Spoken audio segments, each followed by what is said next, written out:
അപ്പൊ ഇന്ന് നമ്മള് പഞ്ചവത്സര പദ്ധതികളുടെ പാർട്ട് 2 ആണ് എടുക്കുന്നത്. പാർട്ട് 1 ഫസ്റ്റ് ക്ലാസ്സിൽ പറഞ്ഞിരുന്നു. അതായത് അന്ന് നമ്മള് പഞ്ചവത്സര പദ്ധതികളിലെ 5 പഞ്ചവത്സര പദ്ധതികളാണ് കഴിഞ്ഞ ക്ലാസ്സിൽ ഡിസ്കസ് ചെയ്തത്. ആ 5എണ്ണത്തിന്റെ കൂടെ തന്നെ പഞ്ചവത്സര പദ്ധതികളുടെ ഒരു ഇൻട്രൊഡക്ഷൻ, എന്താണ് പഞ്ചവത്സര പദ്ധതി, എങ്ങനെയാണ് ആ ഒരു ഐഡിയയിലേക്ക് വന്നിട്ടുള്ളത് തുടങ്ങിയ കാര്യങ്ങളൊക്കെ ഡീറ്റെയിൽ ആയിട്ട് തന്നെ പറഞ്ഞിരുന്നു. അപ്പൊ അതിന്റെ ബാക്കിയായിട്ട് 6th 5 ഇയർ പ്ലാൻ മുതൽ നമ്മൾ പറഞ്ഞു ടോട്ടൽ 12 പഞ്ചവത്സര പദ്ധതികളാണ് ഉള്ളത്. അതിൽ 6ാമത്തത് മുതലാണ് ഇന്നത്തെ ക്ലാസ്സിൽ എടുക്കുന്നത്. 12 വരെ എടുത്തിട്ട് ബാക്കി മൊത്തത്തിൽ 12 പഞ്ചവത്സര പദ്ധതികളെ കുറിച്ച് ഒന്ന് ബ്രീഫായിട്ട് ലാസ്റ്റ് പറയാം. അപ്പോൾ എന്താണ് ഒന്നുകൂടി അതൊന്ന് തറവായിട്ട് മനസ്സിലായിക്കോളും. ഓക്കെ, അതിന്റെ കൂടെ തന്നെ നോട്ട് എഴുതി പോവുക, നന്നായിട്ട് മനസ്സിലാക്കി പഠിക്കും. നമുക്ക് ക്ലാസ് തുടങ്ങാം. ഫസ്റ്റ് 6th 5 ഇയർ പ്ലാൻ ആണല്ലേ നമ്മൾ ആദ്യം ഡിസ്കസ് ചെയ്യാൻ പോകുന്നത്, 6ാമത്തെ പഞ്ചവത്സര പദ്ധതി. അപ്പൊ 5ാമത്തെ പഞ്ചവത്സര പദ്ധതി കഴിഞ്ഞതിന് ശേഷം നമ്മൾ പറഞ്ഞു 79 വരെയായിരുന്നു അതിന്റെ കാലയളവ്. അപ്പൊ കാലാവധി പൂർത്തിയാക്കാതെ നിർത്തേണ്ടി വന്ന ഏക പഞ്ചവത്സര പദ്ധതി എന്ന് പറയുന്നത് 5ാമത്തെ പഞ്ചവത്സര പദ്ധതിയായിരുന്നു. അതിന്റെ ലക്ഷ്യം എന്ന് പറയുന്നത് ദാരിദ്ര്യ നിർമ്മാർജ്ജനമായിരുന്നു. അപ്പൊ അത് 79 വരെ ആയിരുന്നെങ്കിലും 78 അത് നിർത്തി. 78 അത് നിർത്തിയിട്ട് എന്ത് ചെയ്തു, 78 മുതൽ 80 വരെ മൊറാർജി ദേശായിയുടെ ജനതാ ഗവൺമെന്റ് ആയിരുന്നു. അവര് റോളിംഗ് പ്ലാൻ ആണ് ഇതിന് പകരമായിട്ട്, പഞ്ചവത്സര പദ്ധതിക്ക് പകരമായിട്ട് റോളിംഗ് പ്ലാൻ ആണ് അവർ നടപ്പിലാക്കിയത്. അപ്പൊ ഈ ഒരു റോളിംഗ് പ്ലാൻ 80 വരെയാണ് ഉണ്ടായിരുന്നത്. ദെൻ 80 നമ്മൾ വീണ്ടും പഞ്ചവത്സര പദ്ധതി സ്റ്റാർട്ട് ചെയ്യാണ്, 6ാമത്തെ പഞ്ചവത്സര പദ്ധതി. അപ്പൊ ഇതിന്റെ ഒരു ലക്ഷ്യം എന്ന് പറഞ്ഞിട്ടുണ്ടെങ്കിൽ കാർഷിക വ്യാവസായിക മേഖലയിലെ അടിസ്ഥാന സൗകര്യങ്ങൾ മെച്ചപ്പെടുത്തുക എന്നുള്ളതായിരുന്നു. ഓക്കെ, അതായത് 1ാം പഞ്ചവത്സര പദ്ധതിയിൽ നമ്മൾ പറഞ്ഞു എന്തായിരുന്നു അതിന്റെ ലക്ഷ്യം, കാർഷിക വ്യവസ്ഥ മെച്ചപ്പെടുത്താനായിരുന്നു. 2ാമത്തേത് വ്യാവസായിക മേഖല മെച്ചപ്പെടുത്തുക എന്നുള്ളതായിരുന്നു, വ്യാവസായിക വളർച്ചയായിരുന്നു ലക്ഷ്യം. ഈ 6ാമത്തെ പഞ്ചവത്സര പദ്ധതിയുടെ ലക്ഷ്യം എന്ന് പറയുന്നത് ഇത് രണ്ടും, കാർഷിക മേഖലയിലും വ്യാവസായിക മേഖലയിലും മെച്ചപ്പെടുത്താൻ വേണ്ടിയിട്ട് അതിന്റെ അടിസ്ഥാന സൗകര്യങ്ങൾ, കൃഷിക്ക് നമുക്ക് ഒരുപാട് അടിസ്ഥാന സൗകര്യങ്ങൾ ഉണ്ട് അല്ലെ, ജലസേചനമായാലും അതിനാവശ്യമായിട്ടുള്ള റോ മെറ്റീരിയൽസ്, വിത്തുകള്, കാര്യങ്ങള്, ഇങ്ങനെയുള്ള അടിസ്ഥാന സൗകര്യങ്ങൾ ആവശ്യമാണ്. ഈ അടിസ്ഥാന സൗകര്യങ്ങൾ മെച്ചപ്പെടുത്തുക എന്നുള്ളതായിരുന്നു 6ാമത്തെ പഞ്ചവത്സര പദ്ധതിയുടെ ലക്ഷ്യം. ഇനി ഈ ഒരു സമയത്ത് പ്രധാനമന്ത്രി എന്ന് പറയുന്നത് ഇന്ദിരാഗാന്ധി ആയിരുന്നു. ഓക്കെ, പിന്നെ ഈ ഒരു കാലഘട്ടം പറയപ്പെടുന്നത് നെഹ്റുവിയൻ സോഷ്യലിസത്തിന്റെ അന്ത്യം എന്ന് പറയപ്പെടുന്നുണ്ട്. അതായത് നെഹ്റുവിന്റെ ഒരു കാഴ്ചപ്പാടുകളൊക്കെ ഒരു സോഷ്യലിസ്റ്റ് രീതിയിലുള്ള കാഴ്ചപ്പാടുകളായിരുന്നു. അതിൽ നിന്ന് ഒരു വ്യത്യസ്തത വന്നത് നമ്മള് ഒരു പുത്തൻ സാമ്പത്തിക നയമൊക്കെ വരുന്നുണ്ട്. അത് 1991-കളിലാണെങ്കിൽ പോലും ആ ഒരു രീതിയിലേക്കുള്ള ഒരു മാറ്റം ഇവിടുന്നേ വരുന്നുണ്ട്.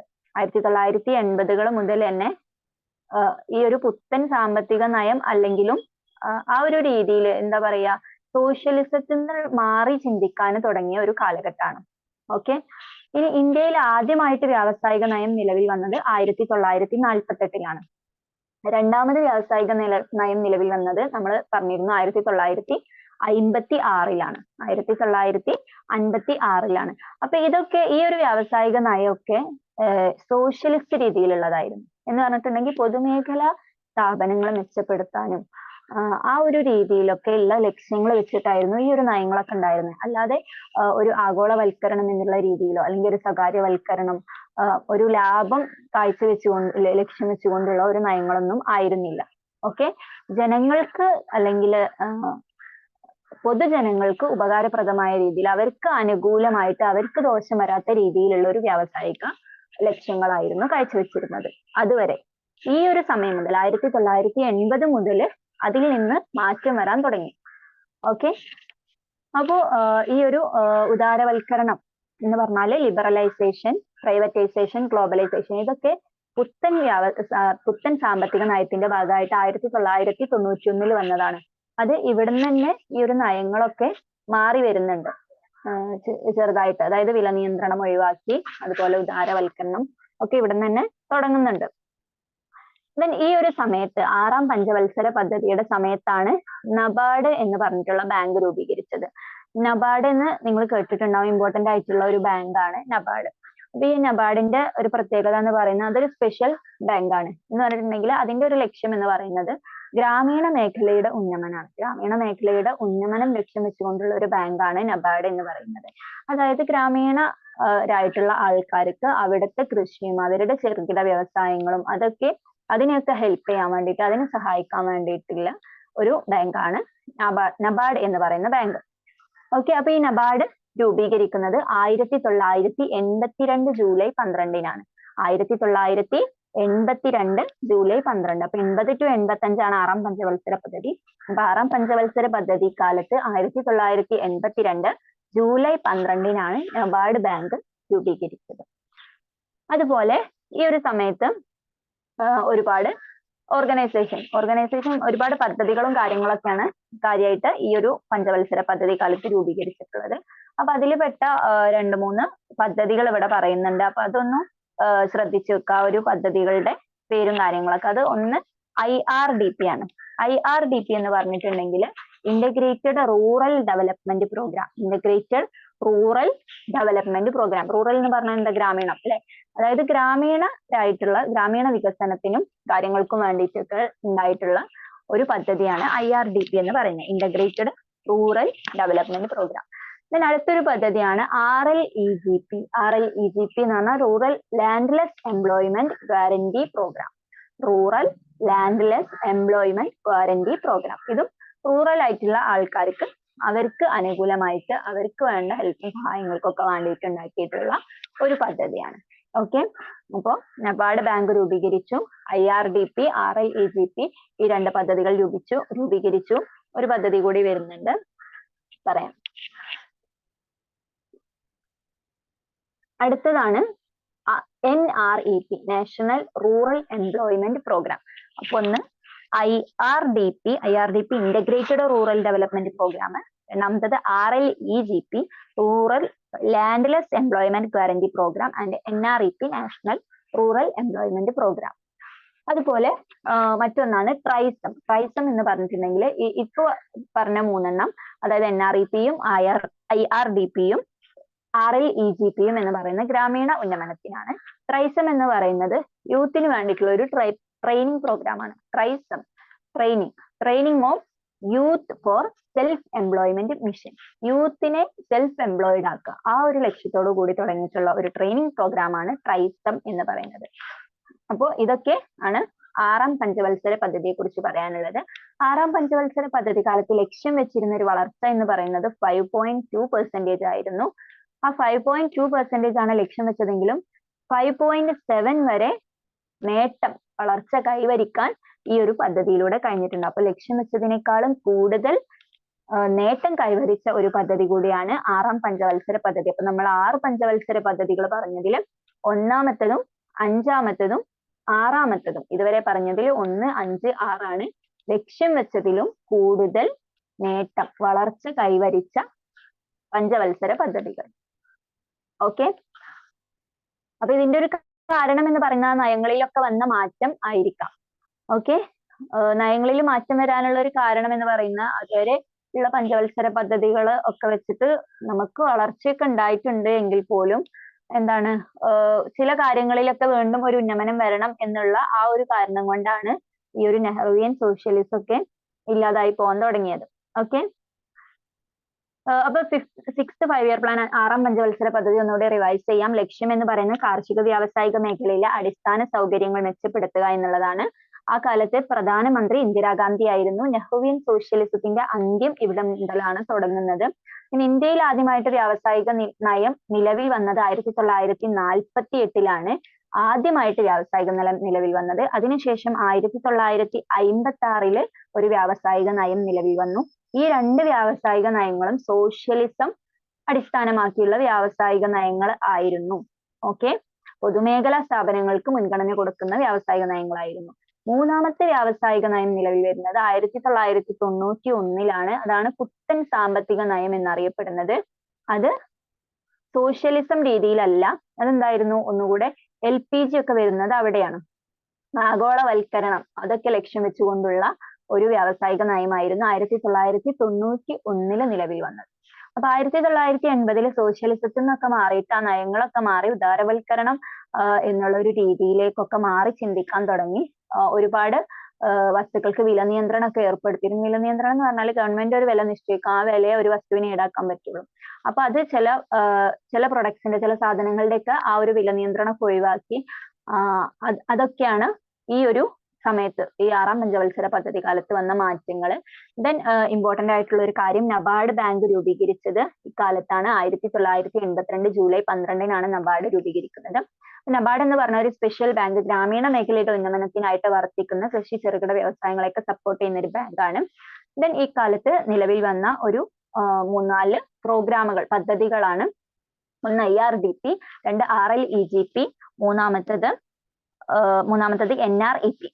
Okay, integrated rural development programme, rural landless employment guaranteed programme, national rural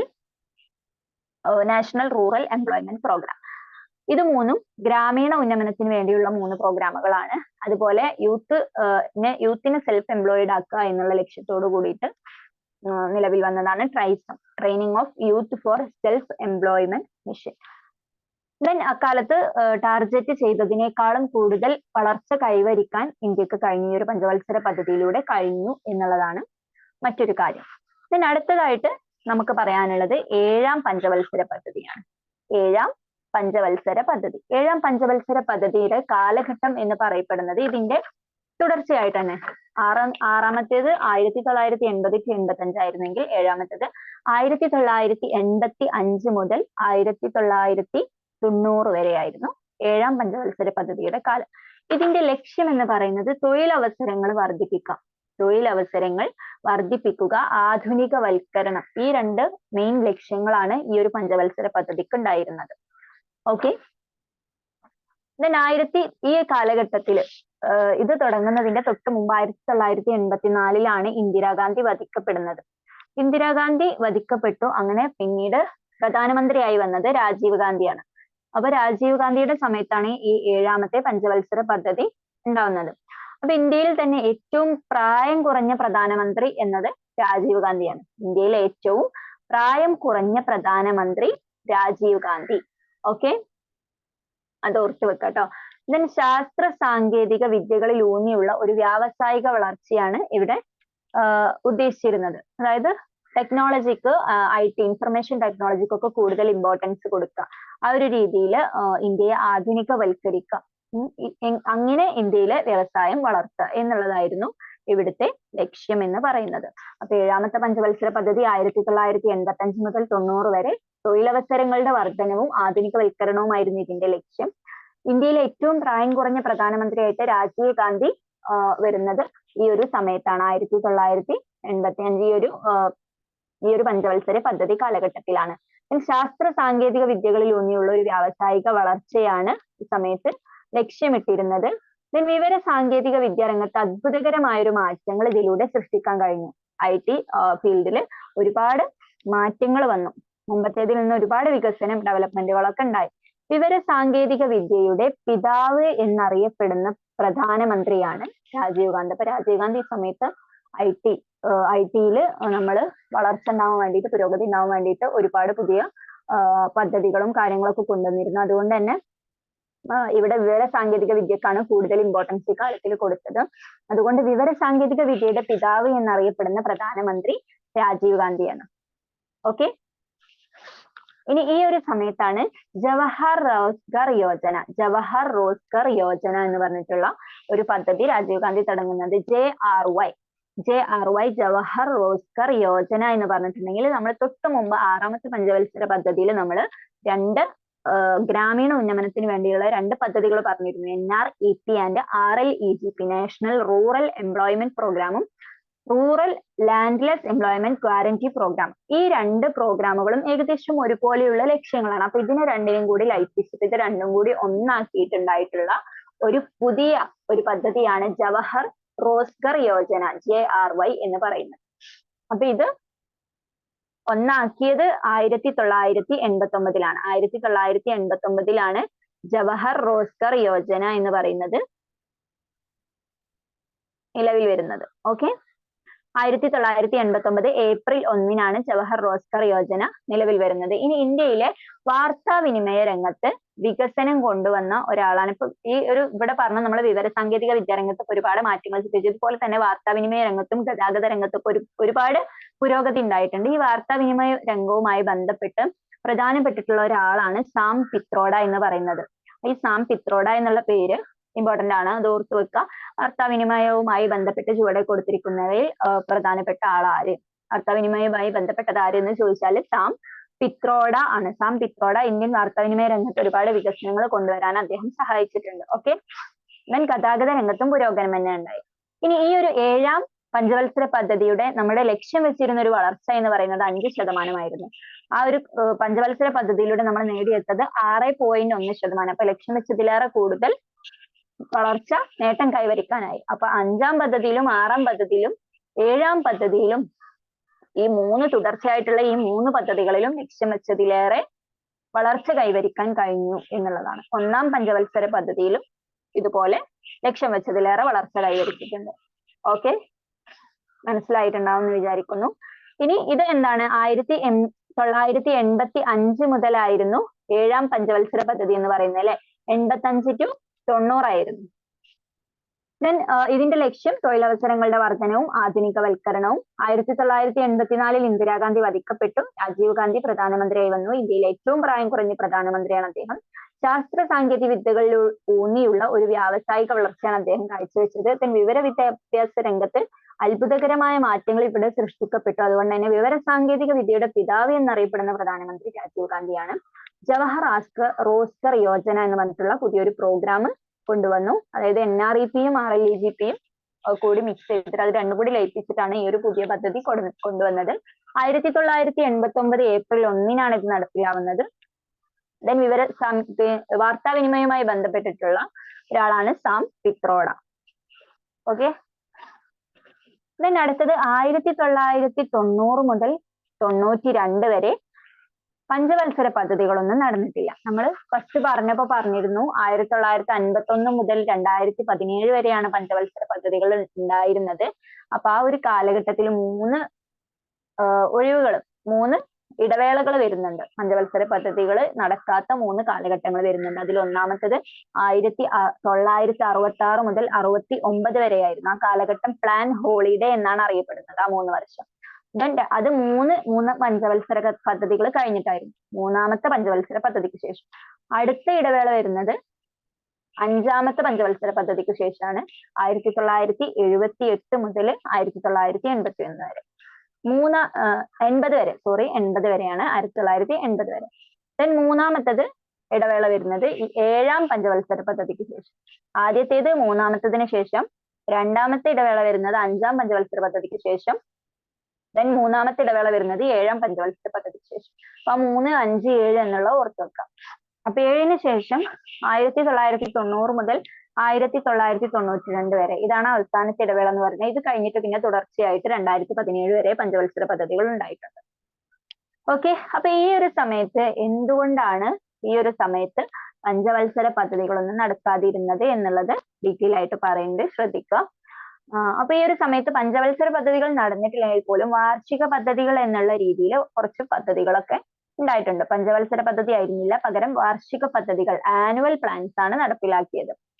അപ്പോ ഈ ഒരു സമയത്ത് 1989 ഇതിന് തൊട്ട് മുമ്പ് VP സിംഗ് ഗവൺമെന്റ് ആയിരുന്നു ഉണ്ടായിരുന്നത്. VP സിംഗ് ഗവൺമെന്റ് അദ്ദേഹം എന്ത് ചെയ്തു, അവിശ്വാസ പ്രമേയത്തിൽ പരാജയപ്പെട്ടിട്ട് അദ്ദേഹം രാജിവെച്ചു. അതിനുശേഷം ചന്ദ്രശേഖർ ഗവൺമെന്റ് വരുന്നുണ്ട്, അതും തകർന്നു. അപ്പൊ രാഷ്ട്രീയപരമായിട്ട് ഒരു സ്ഥിരതയില്ലാത്തൊരു കാലഘട്ടമായിരുന്നു ഈ കാലഘട്ടം എന്ന് പറയുന്നത്. രാഷ്ട്രീയ അസ്ഥിരത നിലനിന്നിരുന്ന ഒരു കാലഘട്ടമായിരുന്നു. അങ്ങനെ 1990 ശേഷം 1991 രാജീവ് ഗാന്ധി കൊല്ലപ്പെട്ടു. 91 മെയ് 21 രാജീവ് ഗാന്ധി കൊല്ലപ്പെട്ടത്. ആ ഡേറ്റ് ഓർത്തു വെക്കുക കേട്ടോ, ഇമ്പോർട്ടന്റ് ആണ്. 1991 മെയ് 21 രാജീവ് ഗാന്ധി കൊല്ലപ്പെട്ടു. അപ്പൊ അതിനുശേഷം PV നരസിംഹറാവു ഗവൺമെന്റ് ആണ് നിലവിൽ വന്നത്. PV നരസിംഹറാവു ഗവൺമെന്റ് അധികാരത്തിൽ വന്നു. അപ്പൊ നരസിംഹറാവു എന്ന് പറയുന്നത് ദക്ഷിണേന്ത്യയിൽ നിന്നുള്ള ആദ്യത്തെ പ്രധാനമന്ത്രിയാണ്. ദക്ഷിണ ഇന്ത്യയിൽ നിന്നുള്ള ആദ്യ പ്രധാനമന്ത്രി നരസിംഹറാവു ആണ്. മറ്റുള്ളവരൊക്കെ ഉത്തരേന്ത്യയിൽ നിന്നുള്ള ആൾക്കാരായിരുന്നു അതുവരെ ഉണ്ടായിരുന്ന പ്രധാനമന്ത്രികളൊക്കെ. രാജീവ് ഗാന്ധി ആണെങ്കിലും ഇന്ദിരാഗാന്ധി ആണെങ്കിലും ഒക്കെ ഉത്തരേന്ത്യയിൽ നിന്നുള്ളവരായിരുന്നു. ഓക്കെ, അപ്പോ 1990 മുതൽ 92 വരെ വാർഷിക പദ്ധതികളാണ് ഉണ്ടായിരുന്നത്. ആ കാലഘട്ടത്തിൽ പഞ്ചവത്സര പദ്ധതികളൊന്നും നടന്നില്ല. 1991 മെയ് 21 രാജീവ് ഗാന്ധി കൊല്ലപ്പെടുന്നു. ദെൻ PV നരസിംഹറാവു ഗവൺമെന്റ് അധികാരത്തിൽ വരികയാണ്. ദക്ഷിണേന്ത്യയിൽ നിന്നുള്ള ആദ്യത്തെ പ്രധാനമന്ത്രിയാണ് നരസിംഹറാവു ഗവൺമെന്റ് എന്ന് പറയുന്നത്, നരസിംഹറാവു എന്ന് പറയുന്നത്. ഓക്കെ,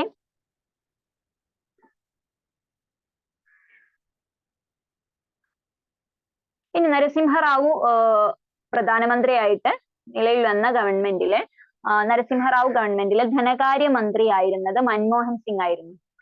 ആ ഗവൺമെന്റിലെ ധനകാര്യമന്ത്രി മൻമോഹൻ സിംഗ് ആയിരുന്നു.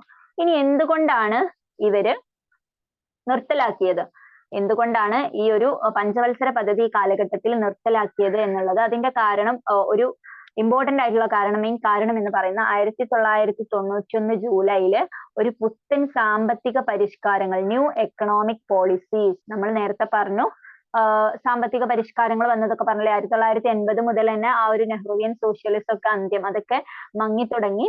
ദെൻ 1991 പൂർണ്ണമായിട്ടും സോഷ്യലിസം ഒക്കെ പോയിട്ട് ഒരു പുത്തൻ സാമ്പത്തിക പരിഷ്കാരങ്ങൾ കൊണ്ടുവരുന്നത്.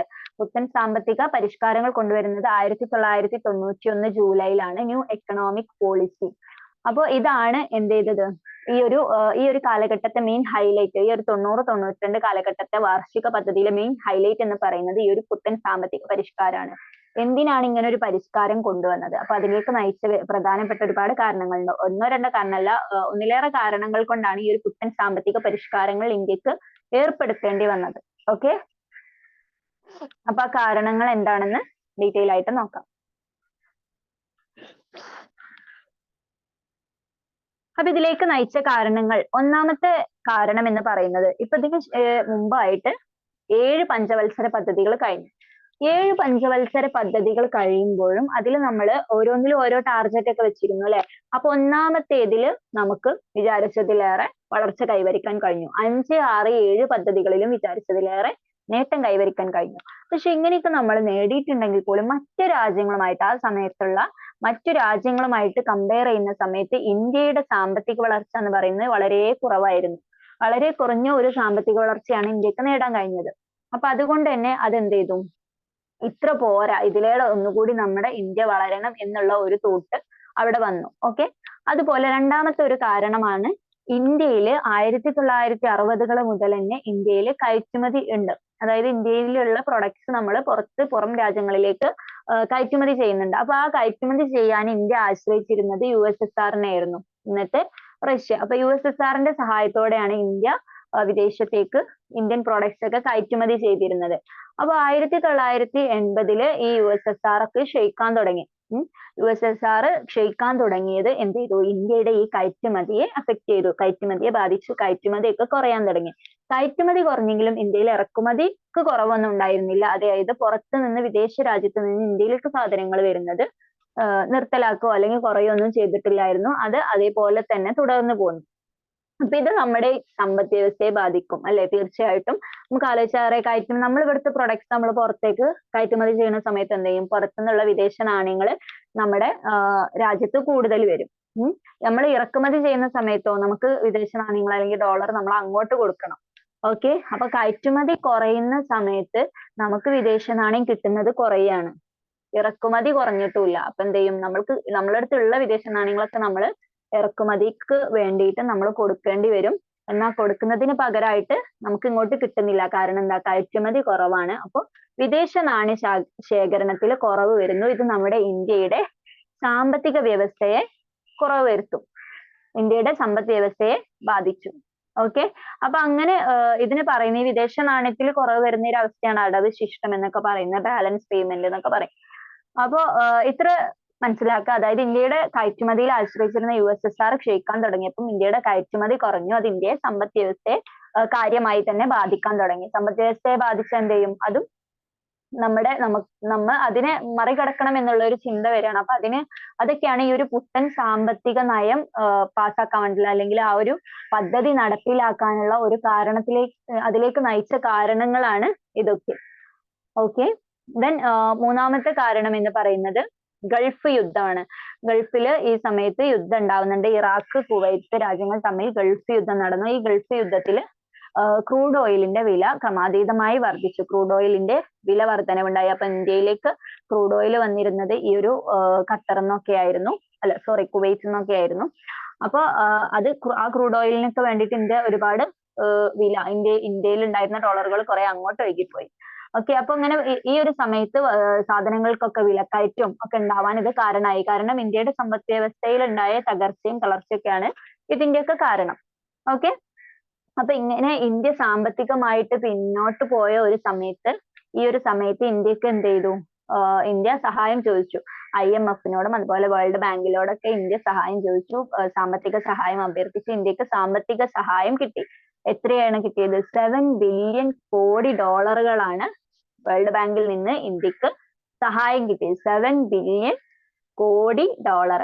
അപ്പൊ ഇത്രയും പണം ഇന്ത്യയുടെ സാമ്പത്തിക വളർച്ചയ്ക്ക്, ഇന്ത്യയുടെ പുരോഗതിക്ക് വേണ്ടി വേൾഡ് ബാങ്ക് കൊടുക്കുന്ന സമയത്ത് വെറുതെ കൊടുക്കുവോ? ഇല്ല. അപ്പൊ കുറച്ച് റൂൾസും കുറച്ച് റെഗുലേഷൻസും കുറച്ച് നിർദ്ദേശങ്ങളൊക്കെ വെച്ചിട്ടാണ് ഇന്ത്യക്ക് ഈ ഒരു പണം സഹായമായിട്ട് നൽകുന്നത്. അപ്പൊ അതായത് ഇന്ന കാര്യങ്ങൾ ചെയ്യണം, ഇന്ന കാര്യങ്ങൾ ഉണ്ടെങ്കിൽ ഞങ്ങൾ സഹായം തരാം എന്നുള്ള രീതിയിലാണ് ഈ ഒരു സഹായം ഇന്ത്യക്ക് കിട്ടുന്നത്.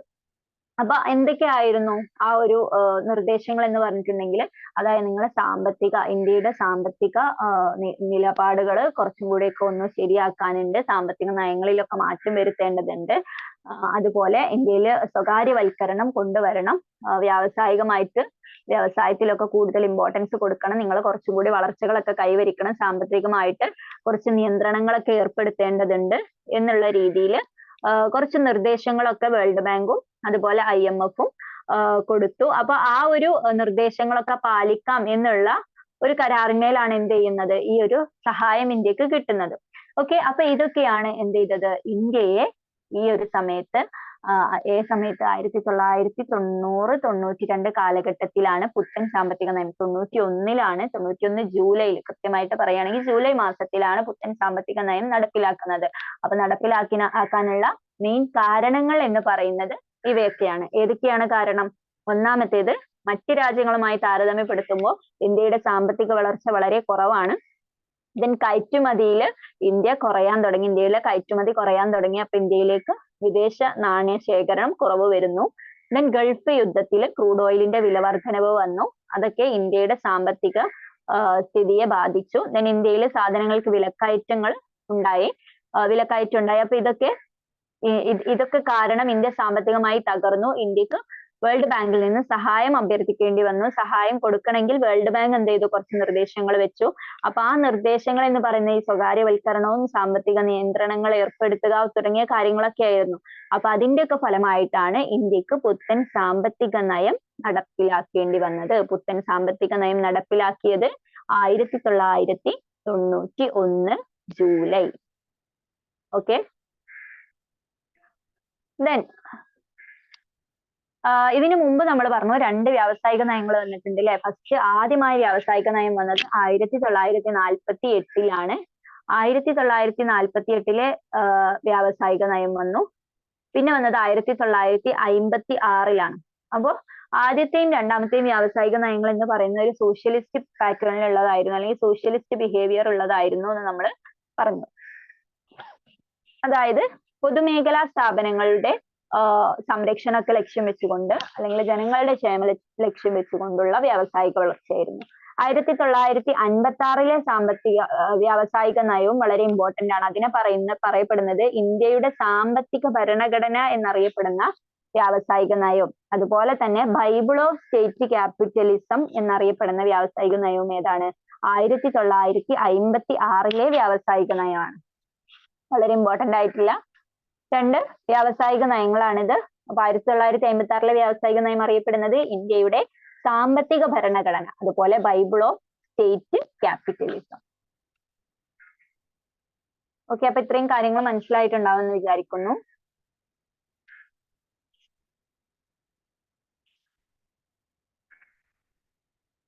ദെൻ അടുത്തതായിട്ട്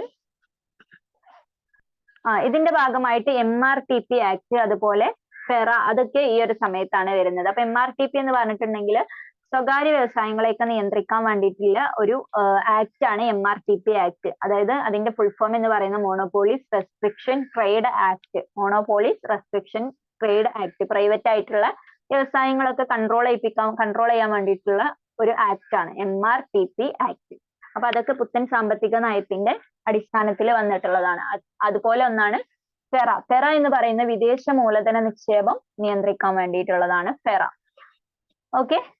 ദെൻ LPG പുത്തൻ സാമ്പത്തിക നയത്തിൽ പ്രധാനമായിട്ട് ഏർപ്പെടുത്തിയ ഒരു പദ്ധതിയാണ് LPG എന്ന് പറയുന്നത്. LPGയുടെ full form L stands for liberalisation, P for privatisation and G for globalisation. മലയാളത്തിൽ ലിബറലൈസേഷൻ എന്ന് പറഞ്ഞിട്ടുണ്ടെങ്കിൽ ഉദാരവൽക്കരണം, പ്രൈവറ്റൈസേഷൻ എന്ന് പറഞ്ഞിട്ടുണ്ടെങ്കിൽ സ്വകാര്യവൽക്കരണം, ഗ്ലോബലൈസേഷൻ എന്ന് പറഞ്ഞാൽ ആഗോളവൽക്കരണം. അപ്പൊ എന്താണ് ഇതൊക്കെയൊന്ന് മനസ്സിലായിട്ടുണ്ടാവും എന്ന് വിചാരിക്കുന്നു. അതായത് വ്യവസായം ഒരു നമ്മുടെ ഒരു ഗ്രാമീണപരമായിട്ട് അല്ലെങ്കിൽ ചെറുകിട വ്യവസായങ്ങൾ എന്നുള്ളതിലുപരി ഒരു വലിയ ഒരു രീതിയിലേക്ക് വ്യവസായത്തെ കൊണ്ടുവരിക. അതായത് പുതിയ ടെക്നോളജികളും കാര്യങ്ങളൊക്കെ യൂസ് ചെയ്തിട്ട് ആധുനികവൽക്കരിച്ചിട്ട് ഒരു സ്വകാര്യമായിട്ട് പ്രൈവറ്റ് ആക്കിയിട്ട് കൊണ്ടുവരിക എന്നാണ് ഉദ്ദേശിച്ചത്. ഓക്കെ. അപ്പൊ ഇതൊക്കെ കാരണം എന്ത് ചെയ്തു, ഇന്ത്യയുടെ സാമ്പത്തിക വളർച്ചയിൽ പിന്നീട് ഒരുപാട് മാറ്റങ്ങൾ വന്നിട്ടുണ്ട് ഇതിലൂടെ. ഓക്കെ. അപ്പൊ ഇതാണ് ഒരു 1990-92 കാലഘട്ടത്തിലെ പഞ്ചവത്സര പദ്ധതികൾ നടന്നില്ല എങ്കിലും അന്നത്തെ വാർഷിക പദ്ധതികളാണ് അന്ന് നടപ്പിലാക്കിയത്. ഏത് ഗവൺമെന്റ് ആണ്? നരസിംഹറാവു ഗവൺമെന്റ് ആണ് ഇത് നടപ്പിലാക്കിയത്. അപ്പൊ നരസിംഹറാവു ഗവൺമെന്റ് എന്ത് കൊണ്ടുവന്നു? പുത്തൻ സാമ്പത്തിക നയം കൊണ്ടുവന്നു. ഈ സമയത്ത് പഞ്ചവത്സര പദ്ധതികളൊന്നും ഉണ്ടായിരുന്നില്ല. 1991 പുത്തൻ സാമ്പത്തിക നയം കൊണ്ടുവരുന്നത്. ഓക്കെ. അപ്പൊ പുത്തൻ സാമ്പത്തിക നയം എന്ന് പറയുന്നത് ഇമ്പോർട്ടന്റ് ആണ്. അതുമായി ബന്ധപ്പെട്ട കാര്യങ്ങളൊക്കെ ഓർത്ത് വെക്കുക. അപ്പൊ പുത്തൻ സാമ്പത്തിക നയം എന്ന് പറയുന്നത് സാമ്പത്തികവുമായിട്ട് ബന്ധപ്പെട്ടതാണ് അല്ലെ. അപ്പൊ അന്നത്തെ ധനകാര്യമന്ത്രി ആരാന്ന് വേണമെങ്കിൽ ചോദിക്കാം, മൻമോഹൻ സിംഗ് ആണ്. പിന്നെ അതിലേക്ക് നയിച്ച കാരണങ്ങൾ എന്ന് പറയുന്നത് ഇന്ത്യയുടെ സാമ്പത്തിക തകർച്ചയാണ്. അതിന് ഉള്ള കാരണങ്ങളൊക്കെ നമ്മൾ എക്സ്പ്ലെയിൻ ചെയ്തു. അപ്പൊ ആ ഒരു സാമ്പത്തിക തകർച്ച കാരണം ഇന്ത്യ സഹായം ചോദിക്കേണ്ടി വന്നു. അപ്പൊ സഹായം കിട്ടണമെങ്കിൽ എന്ത് ചെയ്യണം? ഇന്ത്യക്ക് ഈ സാമ്പത്തിക നയം നടപ്പിലാക്കിയേ മതിയാവൂ എന്നുള്ള ഒരു അവസ്ഥയായിരുന്നു. അപ്പൊ അതുകൊണ്ടാണ് ഈ ഒരു പുത്തൻ സാമ്പത്തിക നയം നടപ്പിലാക്കിയത്. ഓക്കെ. ദെൻ ഇന്ത്യയുടെ സാമ്പത്തിക ഭരണഘടന അതുപോലെ ബൈബിൾ ഓഫ് സ്റ്റേറ്റ് ക്യാപിറ്റലിസം എന്നറിയപ്പെടുന്ന വ്യാവസായിക നയം 1956 വ്യാവസായിക നയമാണ്. ദെൻ LPG എന്തൊക്കെയാണെന്നൊക്കെ ഓർത്തു വെക്കാം. ദെൻ അടുത്തതായിട്ട് 1992 മുതൽ വീണ്ടും നമ്മുടെ പഞ്ചവത്സര പദ്ധതികൾ രംഗത്ത് വരാൻ തുടങ്ങി. അതിനുശേഷം പിന്നെ ഗ്യാപ്പ് ഒന്നും ഉണ്ടായിട്ടില്ല. 2017 വരെ തുടർച്ചയായിട്ട് പഞ്ചവത്സര പദ്ധതികൾ നടന്നു പോകുന്നു. അപ്പൊ 8ാമത്തെ പഞ്ചവത്സര പദ്ധതിയുടെ ലക്ഷ്യം എന്ന് പറയുന്നത് മാനവശേഷി വികസനമായിരുന്നു. മാനവശേഷി വികസനമായിരുന്നു 8ാമത്തെ പഞ്ചവത്സര പദ്ധതിയുടെ ലക്ഷ്യം. അതുപോലെ ഈ പഞ്ചവത്സര പദ്ധതി അറിയപ്പെടുന്നത് മൻമോഹൻ മോഡൽ എന്നാണ്. അപ്പൊ ഇതുവരെയുള്ള പഞ്ചവത്സര പദ്ധതികൾ ചിലതിനൊക്കെ നമ്മൾ ഇതുപോലെ ഓരോ പേരുകൾ പറഞ്ഞിരുന്നത് എന്താണെന്ന് ഓരോന്നും കമ്പയർ ചെയ്ത് അങ്ങനെ തന്നെ പഠിക്കുക. ഒന്നാമത്തത് എന്തായിരുന്നു? Harold Domar model. രണ്ടാമത്തെ മെഹ്ലനോബിസ് മോഡൽ. മൂന്നാമത്തത് ഗാഡ്ഗിൽ യോജന. നാലാമത്തത് എന്തായിരുന്നു? ഗാഡ്ഗിൽ മോഡൽ. എന്നിങ്ങനെ നമ്മൾ ഓരോന്നിനും ഓരോ പേര് പറഞ്ഞിരുന്നു അല്ലെ. അപ്പൊ അത് ഓർത്തു വെക്കുക കേട്ടോ. അതുപോലെ 8ാമത്തെ പഞ്ചവത്സര പദ്ധതിയുടെ പേര് എന്ന് പറയുന്നത് എന്താണ്? മൻമോഹൻ മോഡൽ. മൻമോഹൻ മോഡൽ എന്നുള്ളതാണ്. ഓക്കെ. ദെൻ ഈ ഒരു സമയത്ത് 1992-97 കാലഘട്ടം എന്ന് പറഞ്ഞു. 92-97 കാലഘട്ടത്തിലാണ് എന്ത് ചെയ്യുന്നത്? പഞ്ചായത്ത് രാജ് നിയമം അതുപോലെ നഗരപാലിക നിയമം. പഞ്ചായത്ത് രാജ് നിയമം, നഗരപാലിക നിയമവും പാസ്സാക്കിയത്. പഞ്ചായത്ത് രാജ് നിയമവും നഗരപാലിക നിയമവും പാസ്സാക്കുന്നത് എന്നാണ്? 8ാം പഞ്ചവത്സര പദ്ധതി കാലഘട്ടത്താണ്. ഓക്കെ. അതായത് പഞ്ചായത്ത് രാജ് നിയമങ്ങൾ 1993 ഭരണഘടനയുടെ 73ാം ഭരണഘടനാ ഭേദഗതിയിലൂടെയാണ് പഞ്ചായത്തി രാജ് നിയമങ്ങൾ ഭരണഘടനയിൽ ഉൾപ്പെടുത്തുന്നത്. 1993 ഇത് ഭരണഘടനയുടെ ഏത് ഷെഡ്യൂളിലാണെന്ന് ചോദിച്ചിട്ടുണ്ടെങ്കിൽ 11ാമത്തെ ഷെഡ്യൂളിലാണ് പഞ്ചായത്ത് രാജ് നിയമങ്ങളെ കുറിച്ച് ഭരണഘടനാ ഭേദഗതിയിൽ പരാമർശിക്കുന്നത്. 73ാം ഭരണഘടനാ ഭേദഗതിയിലൂടെയാണ് പഞ്ചായത്ത് രാജ് നിയമങ്ങൾ നിലവിൽ വന്നത്. 1993 11ാമത്തെ ഷെഡ്യൂളിലാണ് ഇതിനെക്കുറിച്ച് പരാമർശിക്കുന്നത്. ഓക്കെ, ഇനി അതേപോലെ രണ്ടാമത്തെ ഒരു നിയമമാണ് നമ്മൾ പറഞ്ഞു നഗരപാലിക നിയമം, മുനിസിപ്പൽ നിയമം. മുനിസിപ്പൽ നിയമം പാസാക്കിയത് 1993 തന്നെയാണ് രണ്ടും. അത് 74ാം ഭരണഘടനാ ഭേദഗതിയിലൂടെയാണ് മുനിസിപ്പൽ നിയമം പാസാക്കുന്നത്. ഈ മുനിസിപ്പൽ നിയമങ്ങൾ പരാമർശിക്കുന്നത് 12ാമത്തെ ഷെഡ്യൂളിലാണ്, ഭരണഘടനയിലെ 12ാമത്തെ ഷെഡ്യൂളിൽ. ഇനി ഈ മുനിസിപ്പൽ നിയമങ്ങൾ 18 വിഷയങ്ങളായിട്ടാണ് പരാമർശിക്കുന്നത്. 18 വിഷയങ്ങളായിട്ടാണ് പരാമർശിക്കുന്നത്. ഓക്കെ, അതേസമയം പഞ്ചായത്ത് രാജ് നിയമങ്ങൾ 29 വിഷയങ്ങളായിട്ടാണ് പഞ്ചായത്ത് രാജ് നിയമങ്ങൾ പരാമർശിക്കുന്നത്. ഓക്കെ, അപ്പോ ഈ 8ാമത്തെ ഒരു പഞ്ചവത്സര പദ്ധതി എന്ന് പറയുന്ന മാനവശേഷിയായിരുന്നു അതിന്റെ ലക്ഷ്യം എന്ന് പറയുന്നത്. അപ്പൊ മാനവശേഷിക്ക് വേണ്ടിയിട്ട് പഞ്ചായത്ത് രാജ് നിയമവും നഗരപാലിക അല്ലെങ്കിൽ മുനിസിപ്പൽ നിയമവും പാസാക്കി. അത് രണ്ടും ഇമ്പോർട്ടന്റ് ആയിട്ടുള്ള രണ്ട് നിയമങ്ങളാണ്. രണ്ടും 1993 നിലവിൽ വന്നിട്ടുള്ളത്. അപ്പൊ അതിലെ പഞ്ചായത്ത് രാജ് എന്ന് പറയുന്നത് ഭരണഘടനയുടെ 73ാം ഭേദഗതിയിലൂടെയാണ് നിലവിൽ വരുന്നത്. അത് ഭരണഘടനയുടെ 11ാം ഷെഡ്യൂളില് 29 വിഷയങ്ങളായിട്ടാണ് അത് പരാമർശിക്കുന്നത്. ഓക്കെ, അതേസമയം മുനിസിപ്പൽ നിയമം എന്ന് പറയുന്നത് 74ാം ഭരണഘടനാ ഭേദഗതിയിലൂടെയാണ് പരാമർശിക്കുന്നത് അല്ലെങ്കിൽ ഭരണഘടനയിൽ കൊണ്ടുവരുന്നത്. 12ാം ഷെഡ്യൂളില് 18 വിഷയങ്ങളായിട്ടാണ് മുനിസിപ്പൽ നിയമം പറഞ്ഞിട്ടുള്ളത്. ഓക്കെ, അപ്പൊ ഇത്രയും കാര്യങ്ങൾ ഇമ്പോർട്ടന്റ് ആണ്, ഓർത്തു വെക്കുക കേട്ടോ. ഇനി ഈ ഒരു സമയത്ത് WTO എന്ന് പറഞ്ഞാൽ WHO എന്താ, വേൾഡ് ഹെൽത്ത് ഓർഗനൈസേഷൻ അല്ലെ. അതേപോലെ WTO എന്ന് പറഞ്ഞിട്ടുണ്ടെങ്കിൽ വേൾഡ് ട്രേഡ് ഓർഗനൈസേഷൻ ആണ്. അപ്പൊ വേൾഡ് ട്രേഡ് ഓർഗനൈസേഷനിൽ ഇന്ത്യ അംഗമാവുന്നത് ഈ ഒരു സമയത്താണ്. ഓക്കെ, 1995 വേൾഡ് ട്രേഡ് ഓർഗനൈസേഷൻ സ്ഥാപിക്കപ്പെടുന്നത്. അപ്പൊ അതിന്റെ ആസ്ഥാനം എന്ന് പറയുന്നത് ജനീവയിലാണ്. WTOയുടെ ആസ്ഥാനം ജനീവയിലാണ്. 1995 ജനുവരി 1 തന്നെ സ്ഥാപിക്കപ്പെട്ടു. അത് സ്ഥാപിക്കപ്പെട്ട അതേ വർഷം 1995 തന്നെ ഇന്ത്യ അതിന്റെ അംഗമായി. ഇന്ത്യയുടെ സാമ്പത്തിക കാര്യങ്ങളിലും അല്ലെങ്കിൽ ഇന്ത്യയുടെ ട്രേഡൊക്കെ ഒന്നുകൂടി പുരോഗമിക്കാൻ വേണ്ടിയിട്ട് അല്ലെങ്കിൽ അതിന്റെ ഉന്നമനത്തിന് വേണ്ടിയിട്ട് ഇന്ത്യ അപ്പൊ തന്നെ അതിൽ ജോയിൻ ചെയ്തു. ഓക്കെ, 1995. ദെൻ WTOയുടെ മുൻഗാമി എന്നറിയപ്പെടുന്ന, അതായത് വേൾഡ് ട്രേഡ് ഓർഗനൈസേഷന്റെ മുൻഗാമി എന്നൊക്കെ പറയാൻ പറ്റുന്ന ഒരു കരാറാണ് ഗാട്ട് കരാർ. 1948 ഈ ഒരു കരാറിൽ ഇന്ത്യ അല്ല, കുറച്ച് രാജ്യങ്ങൾ കൂടി ചേർന്നിട്ടുള്ള, ഇന്ത്യ ഉണ്ടോ എന്ന് നോക്കിയിട്ട് പറയാട്ടോ. അതായത് കുറച്ച് രാജ്യങ്ങൾ കൂടി ചേർന്നിട്ടുള്ള ഒരു കരാറാണ് ഗാട്ട് കരാർ. 1948 ആ കരാർ വരുന്നത്. അപ്പൊ അത് WTOയുടെ മുൻഗാമി എന്ന് പറയാം. കാരണം ഈ ഒരു കരാറ് അത് പിന്നീട് വിപുലീകരിച്ചിട്ടാണ് ഈ ഒരു WTO എന്നുള്ള ഒരു ഓർഗനൈസേഷൻ ഫോം ചെയ്യുന്നത്. Okay, then prime minister Rozgar Yojana PRY നിലവിൽ വരുന്നത് ഈ ഒരു സമയത്താണ്. Prime minister Rozgar Yojana PRY നിലവിൽ വന്നത് 8ാം പഞ്ചവത്സര പദ്ധതി കാലഘട്ടത്തിലാണ്. അതുപോലെ NSE നാഷണൽ സ്റ്റോക്ക് എക്സ്ചേഞ്ച് സ്ഥാപിക്കുന്നതും 8ാം പഞ്ചവത്സര പദ്ധതി കാലത്താണ്. ഇനി ഇതിന്റെ ടാർഗറ്റ് എന്ന് പറയുന്നത് 5.6 ആയി നമ്മൾ നേടിയത് 6.78. അത്യാവശ്യം നല്ല ഒരു സാമ്പത്തിക വളർച്ച കൈവരിക്കാൻ 8ാം പഞ്ചവത്സര പദ്ധതിയിലൂടെ കഴിഞ്ഞിട്ടുണ്ട്. അപ്പൊ 5, 6, 7, 8 തുടർച്ചയായിട്ടുള്ള ഈ 4 പഞ്ചവത്സര പദ്ധതികളിലും ഉദ്ദേശിച്ചതിലേറെ, ടാർഗറ്റ് ചെയ്തതിലേറെ സാമ്പത്തിക വളർച്ച കൈവരിക്കാൻ ഇന്ത്യക്ക് സാധിച്ചു. സാമ്പത്തിക വളർച്ച ഇതുവരെ പറഞ്ഞതിൽ, നമ്മൾ 8 വരെ പറഞ്ഞതിൽ സാമ്പത്തിക വളർച്ച വിചാരിച്ചത്ര നേടാൻ കഴിയാത്തത് 2, 3, 4 അപ്പൊ അതിൽ 2 നമുക്ക് ഏകദേശം ലക്ഷ്യം വരെയൊക്കെ എത്തിക്കാൻ കഴിഞ്ഞാൽ 3, 4 നല്ല കുറവായിരുന്നത്. ഏറ്റവും കുറവുണ്ടായിരുന്ന 3 2.4 2.4% മാത്രമാണ് വളർച്ച കൈവരിക്കാൻ കഴിഞ്ഞത്.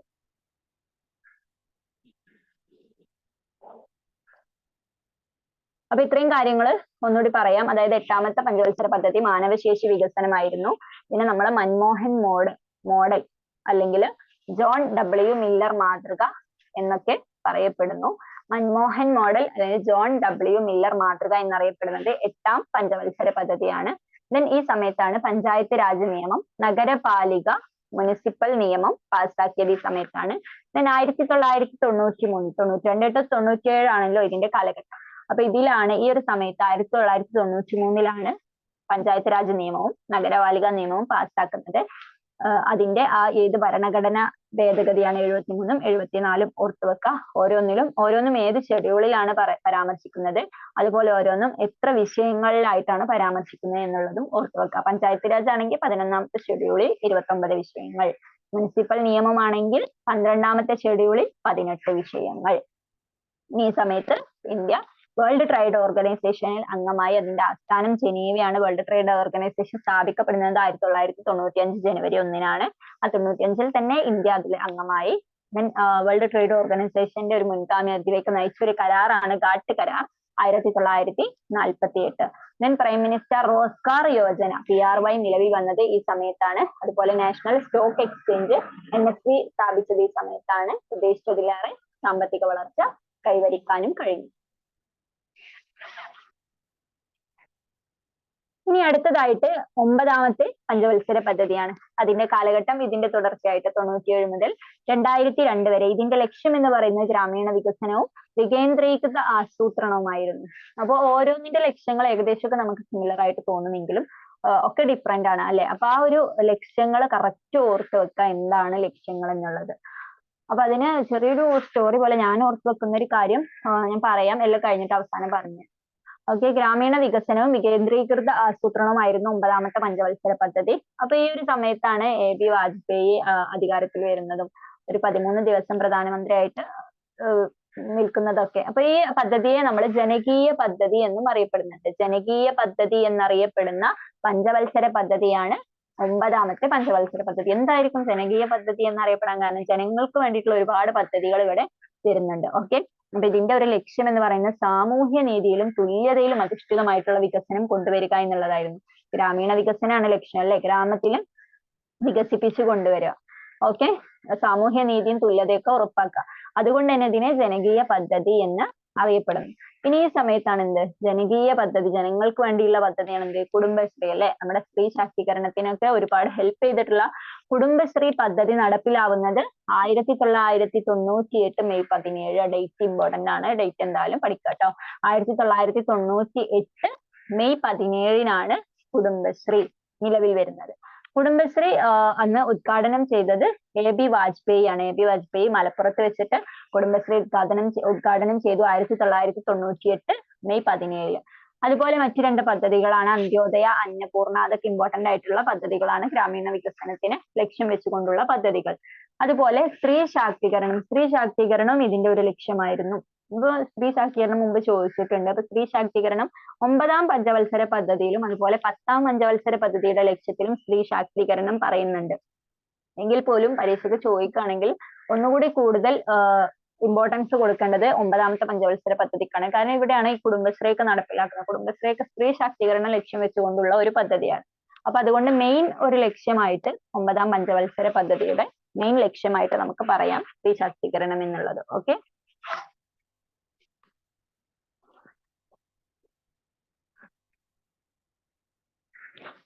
ഇവിടെ ലക്ഷ്യം വെച്ചിരുന്നത് 6.5 ആയിരുന്നു ഇവിടെ ലക്ഷ്യം വെച്ചിരുന്ന വളർച്ച. പക്ഷെ 5.4 കൈവരിക്കാൻ കഴിഞ്ഞുള്ളൂ. അപ്പോ എന്ത് ചെയ്തില്ല, ഉദ്ദേശിച്ച അത്ര ലക്ഷ്യം വെച്ച അത്ര സാമ്പത്തിക വളർച്ച ഈ സമയത്ത് കൈവരിച്ചിട്ടില്ല. ഓക്കെ, അപ്പൊ 9ാം പഞ്ചവത്സര പദ്ധതിയിൽ ഉദ്ദേശിച്ചത്ര സാമ്പത്തിക വളർച്ച ഉണ്ടായിട്ടില്ല. 5, 6, 7, 8 ഉദ്ദേശിച്ചതിലും കൂടുതൽ ഉണ്ടായിരുന്നു. ഇങ്ങനെ ഓർത്തു വെക്കുക കേട്ടോ. ഒന്നും കൂടി പറയാം, ഗ്രാമീണ വികസനവും വികേന്ദ്രീകൃത ആസൂത്രണവുമാണ് ലക്ഷ്യം. ജനകീയ പദ്ധതി എന്നറിയപ്പെടുന്നു. സ്ത്രീ ശാക്തീകരണവും ഇതിന്റെ ഒരു ലക്ഷ്യമാണ്. കുടുംബശ്രീ നടപ്പിലായത് 1998 മെയ് 17-ന്. AB വാജ്പേയി ആണ് ഉദ്ഘാടനം ചെയ്തത്. അന്ത്യോദയ, അന്നപൂർണ പദ്ധതികളൊക്കെ ഇതിന്റെ ഭാഗമായിട്ട് ഉണ്ടായി. സ്ത്രീ ശാക്തീകരണവും ഉണ്ടായി. നമ്മൾ പറയാത്തൊരു കാര്യം, സ്വാതന്ത്ര്യത്തിന്റെ 50ാം ആനിവേഴ്സറി അല്ലെ, 1947 ഇന്ത്യക്ക് സ്വാതന്ത്ര്യം കിട്ടി. അതിന്റെ 50ാം വാർഷികം എന്നായിരുന്നു 1997 അല്ലെ. അപ്പൊ സ്വാതന്ത്ര്യത്തിന്റെ 50ാം വാർഷികത്തില് ഉണ്ടായിരുന്ന പഞ്ചവത്സര പദ്ധതി ഏതാണ്? 9ാമത്തെ പഞ്ചവത്സര പദ്ധതിയാണ്. ഓക്കെ, അത് ഓർത്തു വെക്കുക കേട്ടോ. അപ്പൊ ഇത്ര കാര്യങ്ങളൊക്കെയാണ് ഇതിൽ പറയുന്നത്. അടുത്ത നമുക്ക് 10ാം പഞ്ചവത്സര പദ്ധതിയിലേക്ക് പോകാം. അപ്പൊ ഇതിന്റെ തുടർച്ചയായിട്ട് തന്നെ 2002 മുതൽ 2007 വരെയായിരുന്നു 10ാം പഞ്ചവത്സര പദ്ധതി എന്ന് പറയുന്നത്. ഇതിന്റെ ലക്ഷ്യം എന്ന് പറയുന്നത് മൂലധന നിക്ഷേപം വർദ്ധിപ്പിക്കലും അതുപോലെ സ്ത്രീ ശാക്തീകരണം. നമ്മൾ നേരത്തെ പറഞ്ഞു സ്ത്രീ ശാക്തീകരണം എന്ന് പറയുന്നത് 10ാം പഞ്ചവത്സര പദ്ധതിയുടെ ലക്ഷ്യത്തിലും വരുന്നുണ്ടെന്ന് പറഞ്ഞു അല്ലെ. ഇനി ഈ പദ്ധതിയെ അറിയപ്പെടുന്നത് കേരള മോഡൽ പദ്ധതി. കേരള മോഡൽ പദ്ധതി എന്നറിയപ്പെടുന്നത് 10ാമത്തെ പഞ്ചവത്സര പദ്ധതിയാണ്. അപ്പൊ 8ാം പഞ്ചവത്സര പദ്ധതി നമ്മൾ വിളിച്ചത് മൻമോഹൻ മോഡൽ, 9 ജനകീയ പദ്ധതി, 10 കേരള മോഡൽ പദ്ധതി. ഓക്കെ. ദേശീയ തൊഴിലുറപ്പ് പദ്ധതി ഇമ്പോർട്ടന്റ് ആയിട്ടുള്ള ഒരു പദ്ധതിയാണ് അല്ലെ. തൊഴിലുറപ്പിനെ കുറിച്ച് അറിയാത്തവർ ആരും ഉണ്ടാവില്ല. ദേശീയ തൊഴിലുറപ്പ് പദ്ധതി സ്ഥാപിക്കപ്പെടുന്നത് ഈ സമയത്താണ്. ഫസ്റ്റ് UPA ഗവൺമെന്റ് ആയിട്ടില്ല, UPA ഗവൺമെന്റ് ആണ് ദേശീയ തൊഴിലുറപ്പ് പദ്ധതി സ്ഥാപിക്കപ്പെടുന്നത്. ദേശീയ ആരോഗ്യ mission NRHM, national rural health mission, ദേശീയ ആരോഗ്യ മിഷന് നിലവിൽ വരുന്നതും 10ാം പഞ്ചവത്സര പദ്ധതി കാലത്താണ്. അതുപോലെ 2004 ഈ സമയത്ത് എന്ത് ചെയ്തു, പ്രധാനമന്ത്രിയായിട്ട് മൻമോഹൻ സിംഗ് വരുന്നുണ്ട്. മൻമോഹൻ സിംഗ് പ്രധാനമന്ത്രിയായിട്ട് വരുന്നു. ഇനി ഇവിടെ നമ്മൾ ലക്ഷ്യം വെച്ചിരുന്ന വളർച്ച എന്ന് പറയുന്നത് 8.1 ആയിരുന്നു. ഇവിടെ നമ്മൾ നേടിയത് 7.7 ആണ്. അപ്പൊ ലക്ഷ്യം വെച്ച അത്ര നേടാൻ കഴിഞ്ഞിട്ടില്ല. അപ്പൊ 9ലും 10ലും ലക്ഷ്യം വെച്ചത്ര വളർച്ച ഉണ്ടായിട്ടില്ല എന്നാണ് മനസ്സിലാക്കേണ്ടത്. ഓക്കെ.